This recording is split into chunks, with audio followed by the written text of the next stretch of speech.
Hi, ಎಲ್ಲರಿಗೂ ನಮಸ್ಕಾರ. ನಳಿನ hub ಚಾನಲ್ಗೆ ಸ್ವಾಗತ. ಇವತ್ತು ಕೂಡ ಒಂದು ರೆಸಿಪಿಯೊಂದಿಗೆ ಮತ್ತು ಒಂದು ಟಾಪಿಕ್ ಒಂದಿಗೆ ಬಂದಿದ್ದೀನಿ ಫ್ರೆಂಡ್ಸ್.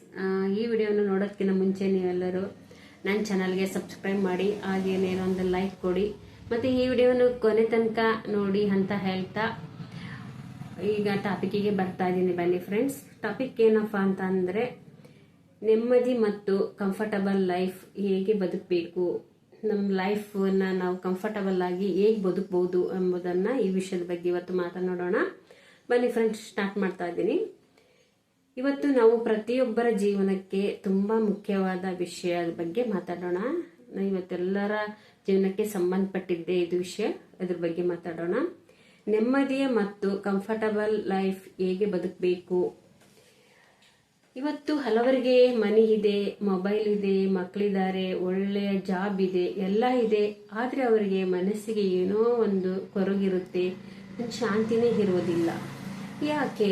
ಇದಕ್ಕೆ ಕಾರಣಗಳೇನು ನೋಡೋಣ. ಹೊರಗಿನಿಂದ ಎಲ್ಲ ಇದ್ರೂ ಹ್ಯಾಪಿಯಾಗಿ ಕಾಣಿಸ್ಕೊಂಡ್ರು, ಒಳಗಿನಿಂದ ಮೆಂಟಲಿ ಟಯರ್ಡ್ ಆಗಿರ್ತಾರೆ. ಆ ಥರ ನಮಗೆ ಕಾಣಿಸ್ತಾ ಇರ್ತಾರೆ. ಕಂಫರ್ಟಬಲ್ ಲೈಫ್ ಅಂದರೆ ಏನು? ಕಂಫರ್ಟಬಲ್ ಲೈಫ್ ಅಂದರೆ ಒಂದು ದೊಡ್ಡ ಮನೆ ಅಥವಾ ಲಕ್ಸುರಿ ಲೈಫ್ ಮಾತ್ರ ಅಲ್ಲ ಫ್ರೆಂಡ್ಸ್. ನಿಜವಾದ ಕಂಫರ್ಟಬಲ್ ಲೈಫ್ ಅಂದರೆ ಮನಸ್ಸಿಗೆ ಶಾಂತಿಯಿಂದ ಇರೋದು, ಶಾಂತಿ ಕೊಡೋದು. ಮನಸ್ಸಿಗೆ ಶಾಂತಿ ಕೊಡುವವರ ಜೊತೆ ಕಾಲ ಕಳೆಯೋದು, ಸಮಯವನ್ನು ಕಳೆಯೋದು, ಒತ್ತಡ ಇಲ್ಲದೆ ಬದುಕುವುದಕ್ಕೆ ನಾವು ಕಂಫರ್ಟಬಲ್ ಲೈಫ್ ಅಂತ ಕರಿತೀವಿ ಅಲ್ವಾ. ಹಾಗಾದರೆ ಅಂತಹ ಪೀಸ್ಫುಲ್ ಲೈಫ್ ಹೇಗೆ ಬರುತ್ತದೆ, ಹೇಗೆ ನಾವು ಬದುಕಬೇಕು ಅನ್ನೋದನ್ನ ಇವತ್ತು ಡೀಟೇಲ್ ಆಗಿ ನೋಡೋಣ. ಬನ್ನಿ. ಇತರರ ಜೊತೆ ನಿಮ್ಮ ಜೀವನ ಕಂಪೇರ್ ಮಾಡಬೇಡಿ. ಅಂದರೆ ಬೇರೆಯವರನ್ನು ನೋಡಿ ಅವ್ರು ತುಂಬ ಚೆನ್ನಾಗಿದ್ದಾರೆ, ಅವ್ರು ತುಂಬ ಖುಷಿಯಾಗಿದ್ದಾರೆ, ಹ್ಯಾಪಿಯಾಗಿದ್ದಾರೆ, ಅವ್ರದ್ದು ಒಂದು ಒಳ್ಳೆ ಪರ್ಫೆಕ್ಟ್ ಲೈಫ್ ಅಂತ ನೀವು ಅನ್ಕೊಳ್ತೀರ. ಹಲವರ ಜೀವನ ನೋಡಿ ನೀವು ಆ ಥರ ಕಂಪೇರ್ ಮಾಡಬೇಡಿ. ನಿಮ್ಮ ಲೈಫ್ ಹೇಗಿದೆಯೋ ಹಾಗೆ ನಿಮ್ಮ ಲೈಫ್ ಹೇಗೆ ಬರುತ್ತೋ ಹಾಗೆ ಹೋಗಿ ಫ್ರೆಂಡ್ಸ್. ನಿಮ್ಮ ಜೀವನ ನಿಮ್ಮದೇ ಜರ್ನಿ ಅಲ್ವಾ. ಯಾರಾದರೂ ಬೇಗ ಸಕ್ಸಸ್ ಆಗ್ತಾರೆ ಅಂದರೆ ನಮ್ಮದು ಲೇಟ್ ಅಂತೇನಲ್ಲ, ಅಯ್ಯೋ ನಮ್ದು ಲೇಟ್ ಆಯಿತು, ನಾವೇನು ಸಕ್ಸಸ್ ಆಗಲ್ಲ ಅಂತ ತಿಳ್ಕೊಂಡ್ಬಿಡ್ತೀರ. ಖಂಡಿತವಾಗಿಯೂ ಇಲ್ಲ. ಪ್ರತಿ ವ್ಯಕ್ತಿಗೂ ತಮ್ಮದೇ ಆದ ಒಂದು ಟೈಮಿಂಗ್ಸ್ ಇರುತ್ತದೆ. ಹೇಗೆ ಒಂದು ಫ್ಲವರ್ ಬೆಳಗ್ಗೆ ಹರಳುತ್ತದೆ, ಇನ್ನೊಂದು ಫ್ಲವರು ಸಂಜೆ ಹರಳುತ್ತದೆ. ಆದರೆ ಎರಡೂ ಬ್ಯೂಟಿಫುಲ್ ಆಗಿರ್ತದಲ್ವಾ. ಹಾಗಾಗಿ ಕೆಲವರು ಸಕ್ಸಸ್ ಆದವರು, ಮುಂದೆ ಸಕ್ಸಸ್ ಆದವರು, ಬೇಗ ಸಕ್ಸಸ್ ಆದವರು, ನಮ್ಗೆ ಲೇಟ್ ಆಗಾಯಿತು, ಎರಡೂ ಕೂಡ ಸಕ್ಸಸ್ಸೇ ಅಲ್ವಾ. ಹಾಗಾಗಿ ಕಂಪ್ಯಾರಿಸನ್ ಅನ್ನೋದನ್ನು ಆದಷ್ಟು ಕಡಿಮೆ ಮಾಡಿ, ನಿಮ್ಮ ಗ್ರೌತ್ ಮೇಲೆ ನೀವು ಫೋಕಸ್ ಮಾಡಿ. ಇನ್ನೊಂದು, ಓವರ್ ಥಿಂಕ್ ಮಾಡೋದನ್ನು ಕಡಿಮೆ ಮಾಡಬೇಕು. ಹಲವರು ಲೈಫ್ ಅನ್ಕಂಫರ್ಟಬಲ್ ಹೋಗ್ತಾರೆ. ಯಾಕೆ ಗೊತ್ತಾ? ಈ ಒಂದೇ ಕಾರಣಕ್ಕಾಗಿ, ಅಂದರೆ ತುಂಬಾನೇ ಓವರ್ ಥಿಂಕ್ ಮಾಡ್ತಾ ಇರ್ತಾರೆ ಫ್ರೆಂಡ್ಸ್. ಏನೋ ಒಬ್ಬರೇ ಹೇಳಿದ ಮಾತು ಕೇಳೋದು, ಒಂದೇನಾದ್ರೂ ಜೀವನದಲ್ಲಿ ಮಿಸ್ಟೇಕ್ ಮಾಡಿದ ಅದನ್ನೇ ಯೋಚಿಸೋದು, ಫ್ಯೂಚರ್ ಬಗ್ಗೆ ಟೆನ್ಷನ್, ಅಯ್ಯೋ ನಮ್ಮ ಭವಿಷ್ಯ ಹೇಗಿರುತ್ತೋ ಏನೋ ಅದ್ರ ಬಗ್ಗೆ ಟೆನ್ಷನ್ ಮಾಡ್ಕೊಳ್ಳೋದು, ಪಾಸ್ಟ್ ಮೆಮೊರೀಸ್ ಅಂದರೆ ಎಲ್ಲ ಕಳೆದ ದಿನಗಳನ್ನೆಲ್ಲ ನೆನಪಿಸ್ಕೊಳ್ಳೋದು, ಇವೆಲ್ಲವನ್ನು ಮನಸ್ಸಿನಲ್ಲಿ ರಿಪೀಟ್ ಮಾಡ್ತಾ ಇದ್ರೆ ನಮಗೆ ಪೀಸ್ ಸಿಗಲ್ಲ, ನಮಗೆ ಕಂಫರ್ಟ್ ಲೈಫ್ ಅನ್ನೋದೇ ಸಿಗಲ್ಲ. ಕೆಲವೊಮ್ಮೆ ನಾವು ಸಮಸ್ಯೆಗಿಂತ ಹೆಚ್ಚು ಯೋಚನೆ ಮಾಡ್ತೀವಿ ಫ್ರೆಂಡ್ಸ್. ತುಂಬ ಸಮಸ್ಯೆಗಳು ಬಂದರೂ ಅವುಗಳನ್ನು ಅದರ ಬಗ್ಗೆ ಯೋಚನೆ ಮಾಡಿ ಮಾಡಿ ಮಾಡಿ ಇನ್ನಷ್ಟು ನಾವು ಫೀಲ್ ಆಗ್ತಾ ಇರ್ತೀವಿ. ಮೈಂಡ್ ಕಾಮಾಗಿದ್ರೆ ಲೈಫ್ ಕೂಡ ಕಾಮಾಗಿರುತ್ತೆ. ನಾವು ಒಂದು ಒಳ್ಳೆಯ ರೂಟೈನ್ ಬಿಲ್ಡ್ ಮಾಡ್ಕೊಳ್ಬೇಕು ಫ್ರೆಂಡ್ಸ್. ಯಾವ ರೀತಿಯಾಗಿ ಅಂದರೆ, ಒಳ್ಳೆಯ ಜೀವನ ಬೇಕು ಅಂದರೆ ಒಂದು ಒಳ್ಳೆಯ ಲೈಫ್ ಸ್ಟೈಲ್ ಇರಬೇಕು. ಅಂದರೆ ಒಂದು ಒಳ್ಳೆಯ ರೂಟೀನ್ ಇರಬೇಕು. ಯಾವ ಥರ? ಲೇಟಾಗಿ ಮಲಗೋದು ಬೇಡ, ಮೊಬೈಲ್ಗೆ ಅಡಿಕ್ಷನ್ ಆಗೋದು ಬೇಡ, ರ್ಯಾಂಡಮ್ ಫುಡ್ ಹ್ಯಾಬಿಟ್ಸ್ ಇಟ್ಕೊಳ್ಳೋದೇ ಬೇಡ. ನಮ್ಮನ್ನು ಸ್ಲೋಲಿ ಮೈಂಡ್ ಮತ್ತು ಬಾಡಿಯನ್ನು ನಾವು ವೀಕ್ ಮಾಡ್ತಾ ಹೋಗ್ತವೆ. ಅದಕ್ಕೆ ನಾವು ಒಂದು ಒಳ್ಳೆಯ ರೂಟೈನನ್ನು ಮಾಡ್ಕೊಳ್ಬೇಕು.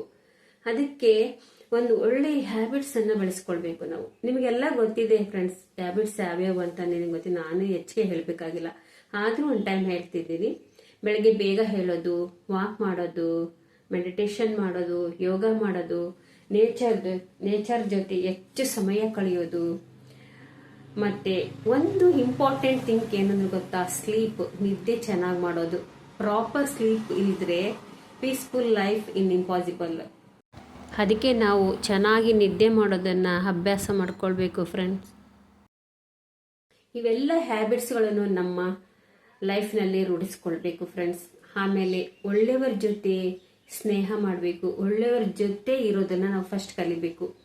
ಅಂದರೆ ನಮ್ಮ ಸುತ್ತಮುತ್ತ ಇರುವ ಪೀಪಲ್ ಕೂಡ ಇಂಪಾರ್ಟೆಂಟ್ ಆಗ್ತಾರೆ ಫ್ರೆಂಡ್ಸ್. ಅವ್ರು ಯಾವ ಥರ ಇರ್ತಾರೆ ಅಂತ ನೋಡ್ಕೊಳ್ಬೇಕು. ನೆಗೆಟಿವ್ ಮಾತಾಡೋರ ಜೊತೆ, ಜಲಸಿ ಮೈಂಡ್ ಇರೋರ ಜೊತೆ, ಫೇಕ್ ಪೀಪಲ್ ಜೊತೆ ಹೆಚ್ಚು ಟೈಮ್ ಸ್ಪೆಂಡ್ ಮಾಡಿದರೆ ನಾವು ಏನಾಗ್ತೀವಿ ಗೊತ್ತಾ? ಮೆಂಟಲಿ ಟಯರ್ಡ್ ಆಗ್ತೀವಿ. ಅದಕ್ಕಿಂತ ನಿಮ್ಮನ್ನು ಮೋಟಿವೇಟ್ ಮಾಡುವವರು ಯಾರಿರ್ತಾರೋ ಅವ್ರ ಜೊತೆ ನಾವು ಹೆಚ್ಚು ಕಾಲ ಕಳಿಬೇಕು. ನಿಮ್ಮ ಹ್ಯಾಪಿನೆಸ್ಸಿಗಾಗಿ ನೋಡಿ ಖುಷಿ ಪಡುವವರು, ನಿಮ್ಮನ್ನು ಅರ್ಥ ಮಾಡಿಕೊಳ್ಳುವವರು ಪೀಪಲ್ ಜೊತೆ ಇರುವುದರಿಂದ ನಮಗೆ ತುಂಬಾ ಬೆನಿಫಿಟ್ ಆಗ್ತೈತೆ. ಅಂಥ ಪೀಪಲ್ ಜೊತೆ ಇರುವುದು ಬೆಸ್ಟ್ ಅಂತ ನಾನು ಕೂಡ ಹೇಳ್ತಾ ಇದ್ದೀನಿ. ಮನಿ ನಮ್ಮ ಜೀವನದಲ್ಲಿ ತುಂಬ ಇಂಪಾರ್ಟೆಂಟ್ ಫ್ರೆಂಡ್ಸ್. ಅದಕ್ಕಿಂತಲೂ ನಮಗೆ ಪೀಸ್ಫುಲ್ ಜೀವನ ಇನ್ನೂ ಇಂಪಾರ್ಟೆಂಟ್ ಅಲ್ವಾ? ಹಣ ಜೀವನದಲ್ಲಿ ತುಂಬಾ ಮುಖ್ಯ. ಒಂದೊಂದು ಸಾರಿ ಮನಿ ಕೂಡ ಹ್ಯಾಪಿನೆಸ್ ಮತ್ತು ಪೀಸ್ಫುಲ್ ಜೀವನವನ್ನು ತಂದುಕೊಡಲ್ಲ ಫ್ರೆಂಡ್ಸ್. ನಿಮ್ಮ ಲೈಫು ನಿಮ್ಮದು. ನಿಮಗೆ ಸಂತೋಷ ಕೊಡುವ ಜೀವನವನ್ನು ಆಯ್ಕೆ ಮಾಡಿಕೊಳ್ಳಿ. ಆ ಜೀವನವನ್ನು ಆಯ್ಕೆ ಮಾಡಿಕೊಂಡು ಬದುಕಬೇಕು. ಪ್ರತಿದಿನ ನಾವು ಒಂದು ಗ್ರ್ಯಾಟಿಟ್ಯೂಡ್ ಹೇಳೋದನ್ನು ಕಲಿಬೇಕು ಫ್ರೆಂಡ್ಸ್. ದೇವರು ನಮಗೆಲ್ಲ ಕೊಟ್ಟಿದ್ದಾನೆ, ಅದಕ್ಕೆ ನಾವು ಗ್ರ್ಯಾಟಿಟ್ಯೂಡ್ ಹೇಳಬೇಕು ಎಲ್ಲದಕ್ಕೂ. ಸ್ಲೋಲಿ ನಮ್ಮ ಮೈಂಡ್ ಸೆಟ್ ಪಾಸಿಟಿವ್ ಆಗ್ತಾ ಬರ್ತತೆ. ಕೆಲವೊಮ್ಮೆ ನಿಮ್ಮ ಜೊತೆ ನೀವು ಸಮಯ ಕಳಿಬೇಕು. ಯಾವ ರೀತಿಯಾಗಿ, ಹೇಗೆ ಕಳೆಯೋದು? ಒಬ್ಬರೇ ಇರೋದಕ್ಕೆ ಭಯ ಪಡಬೇಡ್ರಿ. ಕೆಲವರು ಒಬ್ಬರೇ ಇರೋದಕ್ಕೆ ಭಯ ಪಡ್ತಾರೆ, ಒಂಟಿಯಾಗಿ ನಾನು ಹೇಗಿರೋದು ಅಂತ. ಖಂಡಿತವಾಗಿ ಭಯ ಪಡಬೇಡಿ. ಸ್ವಲ್ಪ ಧೈರ್ಯ ತಗೊಂಡು ಬದುಕಿ. ನೇಚರ್ ಜೊತೆ ಟೈಮ್ ಸ್ಪೆಂಡ್ ಮಾಡಿ. ಜಾಸ್ತಿ ನಾವು ಪ್ರಕೃತಿ ಜೊತೆ ಇರಬೇಕು ಫ್ರೆಂಡ್ಸ್. ಸಾಫ್ಟ್ ಮ್ಯೂಸಿಕ್ ಕೇಳಿ, ಪ್ರೇಯರ್ ಮಾಡಿ, ದಿನಾಲೂ ಪ್ರತಿದಿನ ಫೀಲಿಂಗ್ಸನ್ನು ಒಂದು ನೋಟ್ಬುಕ್ಕಲ್ಲಿ ಬರಿತಾ ಹೋಗಿ. ಆವಾಗ ನೋಡಿ ನಿಮ್ಮ ಮೈಂಡ್ ಹೇಗೆ ಕನ್ವರ್ಟ್ ಆಗಿ ನೀವು ಹೇಗೆ ಒಂದು ಪಾಸಿಟಿವ್ ಬರ್ತೀರಾ ಅಂತ. ನೀವು ನಿಮ್ಮನ್ನು ಅರ್ಥ ಮಾಡಿಕೊಂಡಾಗ ಲೈಫ್ ಕಂಫರ್ಟಬಲ್ ಅನಿಸುತ್ತೆ friends. So friends, comfortable life ಅಂದರೆ ಪರ್ಫೆಕ್ಟ್ ಲೈಫ್ ಅಂತ ಏನಲ್ಲ. ನನಗೆ ಪರ್ಫೆಕ್ಟ್ ಲೈಫ್ ಆಗಿದ್ರೆ ಮಾತ್ರ ಕಂಫರ್ಟಬಲ್ ಲೈಫ್ ಅಂತ ಅನ್ಕೋಬೇಡಿ. ಪ್ರಾಬ್ಲಮ್ಸ್ ಎಲ್ಲರಲ್ಲೂ ಇರ್ತವೆ. ಅವನ್ನ ಸಾಲ್ವ್ ಮಾಡ್ಕೊಂಡು ಹ್ಯಾಂಡಲ್ ಮಾಡೋ ನಮಗೆ ಒಂದು ಕೆಪಾಸಿಟಿ ಇರಬೇಕಷ್ಟೇ. ಪೀಸ್ಫುಲ್ ಮೈಂಡ್ ಇದ್ದರೆ ಸಾಕು. ಲೈಫನ್ನು ಯಾವ ರೀತಿಯಾಗಿ ಹ್ಯಾಂಡಲ್ ಮಾಡ್ಬೋದು ಫ್ರೆಂಡ್ಸ್. ಇನ್ನೊಂದು ಮಾತು, ಜನರ ಒಪಿನಿಯನ್ಗಾಗಿ ಯಾವತ್ತೂ ಬದುಕಬೇಡಿ. ನಿಮ್ಮ ಡಿಸಿಷನನ್ನು ನೀವೇ ತೆಗೆದುಕೊಳ್ಳಿ. ನೀವು ನಿಮ್ಮ ಲೈಫ್ ಜೊತೆ ತುಂಬ ಡಿಸ್ಟರ್ಬೆನ್ಸ್ ಆಗ್ತಾ ಇದೆ, ವೆಹಿಕಲ್ ತುಂಬ ಹೋಗ್ತಾ ಇದ್ದಾವೆ, ದಯವಿಟ್ಟು ಕ್ಷಮಿಸಿ ಫ್ರೆಂಡ್ಸ್. ಪೀಸ್ಫುಲ್ ಮೈಂಡ್ ಇದ್ದರೆ ಲೈಫ್ ಕೂಡ ಹ್ಯಾಂಡಲ್ ಮಾಡ್ಬೋದು ಫ್ರೆಂಡ್ಸ್. ಇನ್ನೊಂದು ಮಾತು, ಜನರ ಒಪಿನಿಯನ್ಗಾಗಿ ಬದುಕಬೇಡಿ. ನಿಮಗೋಸ್ಕರ ಬದಿರಿ. ನೀವೇ ಡಿಸಿಷನ್ ತೆಗೆದುಕೊಳ್ಳಿ. ನೀವು ನಿಮ್ಮ ಲೈಫ್ ಜೊತೆ ನೆಮ್ಮದಿಯಾಗಿ ಕಂಫರ್ಟಬಲ್ ಆಗಿ ಬದುಕಿ ಅಂತ ಹೇಳ್ತಾ ಈ ವಿಡಿಯೋನ ಇಲ್ಲಿಗೆ ಮುಗಿಸ್ತಾ ಇದ್ದೀನಿ ಫ್ರೆಂಡ್ಸ್. Thank you friends.